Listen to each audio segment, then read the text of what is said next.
Perkenalkan, nama saya Leonardo Saragi dengan NIM channel 20027. Saya dari 3 Akuntansi akan mempresentasikan tentang biaya overhead pabrik.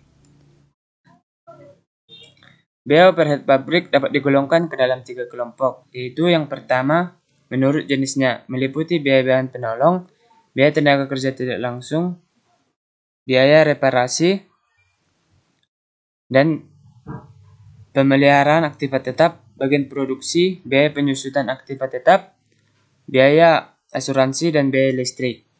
Yang kedua, menurut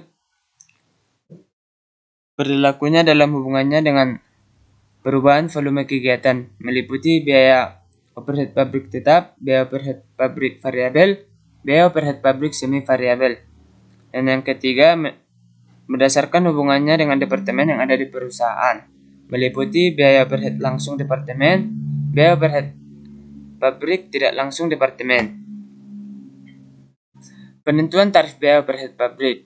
Tarif biaya overhead pabrik dinyatakan dengan persentase atau jumlah rupiah untuk setiap jam kerja langsung, jam mesin, kilogram, satuan produk, dan sebagainya. Pembebanan biaya overhead pabrik. Anggaran biaya overhead pabrik disusun berdasarkan pada tingkat volume kegiatan yang akan dilaksanakan di masa yang akan datang. Penentuan tarif biaya overhead pabrik dapat menggunakan dasar pembebanan yang dapat dipilih dari salah satu dasar berikut ini.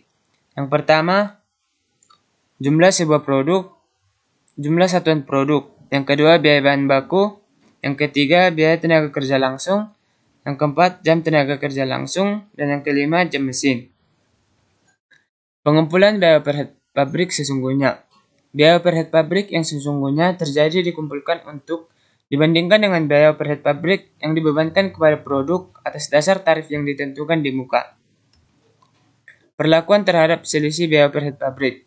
Setiap akhir bulan, biaya overhead pabrik yang kurang atau lebih dibebankan dipindahkan dari rekening biaya overhead pabrik sesungguhnya ke rekening selisih biaya overhead pabrik. Rekening selisih biaya overhead pabrik dicantumkan dalam neraca sebagai beban yang ditangguhkan.